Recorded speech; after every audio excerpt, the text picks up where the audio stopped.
And to the UK now, where local elections show the UK's political map is still being redrawn post-Brexit.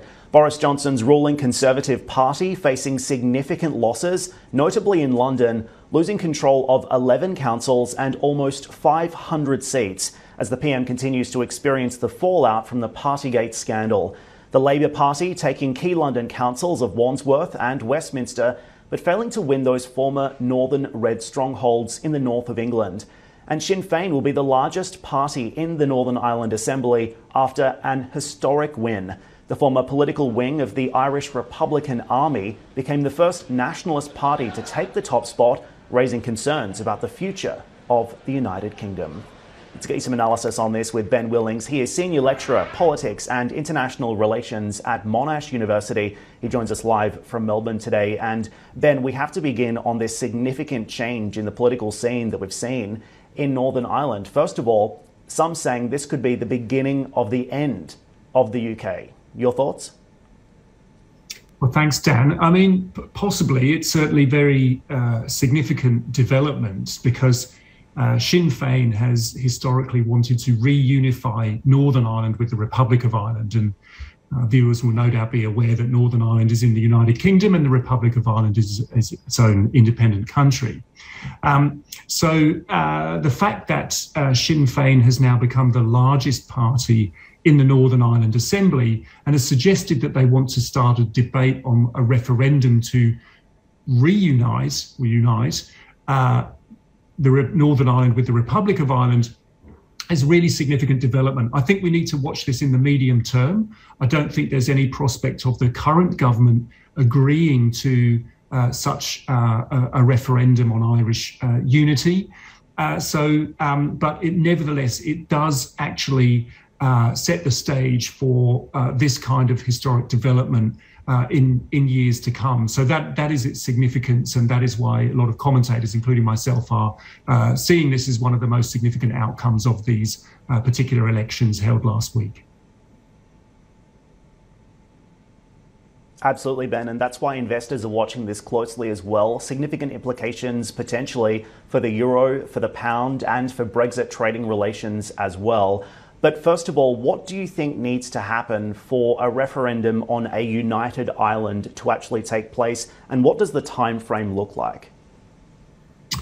Okay, well, there are several roadblocks in the way. I think we need to say that for the moment. The first is that there's no actual criteria set down for, when such a poll might be triggered.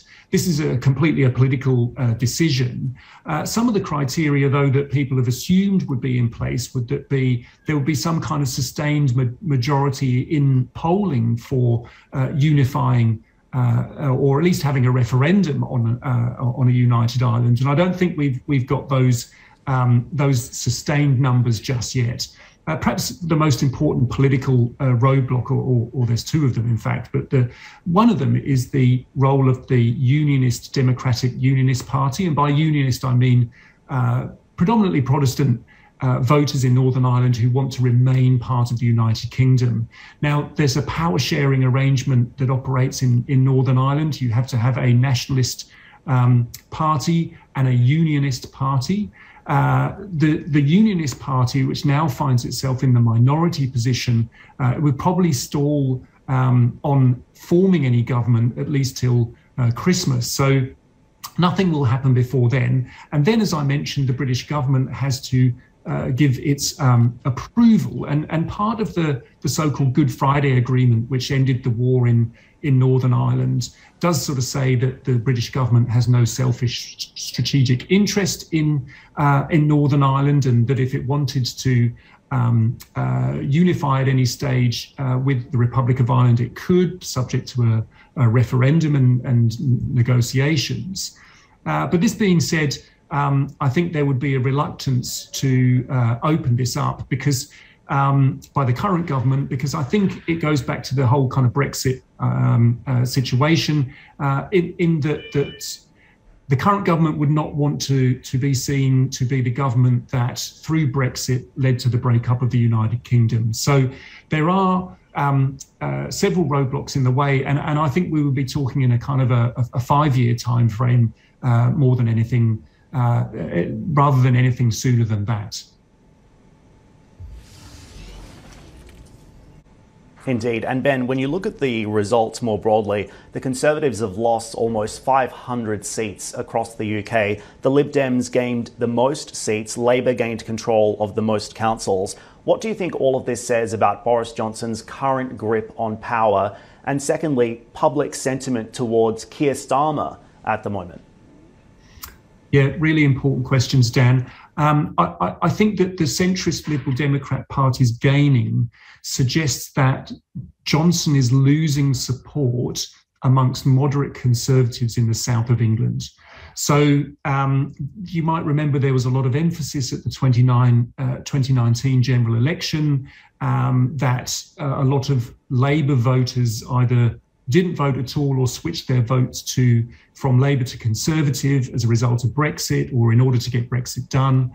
And I think that what happened in doing that is that Johnson, and in particularly his response to the pandemic, but also the Partygate scandal, has alienated moderate Conservatives in the southeast of England. And they're not likely to switch to Labour, but they will consider, and it looks like they have been doing in recent by-elections and at these local elections, switch to the Liberal Democrats.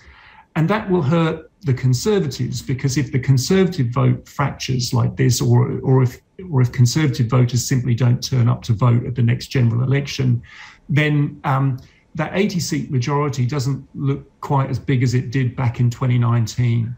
So I do think that Johnson is leaking votes. And I would say, in response to your question about Keir Starmer, is that perhaps the electorate might be turning away from the Conservatives, but they haven't yet fully engaged with Starmer as the only person really likely to. So in any case, I think that it spells trouble for Johnson, and I think that Conservative MPs will be thinking over the summer break in June, July, August about whether he remains leader by the time of the October party conference.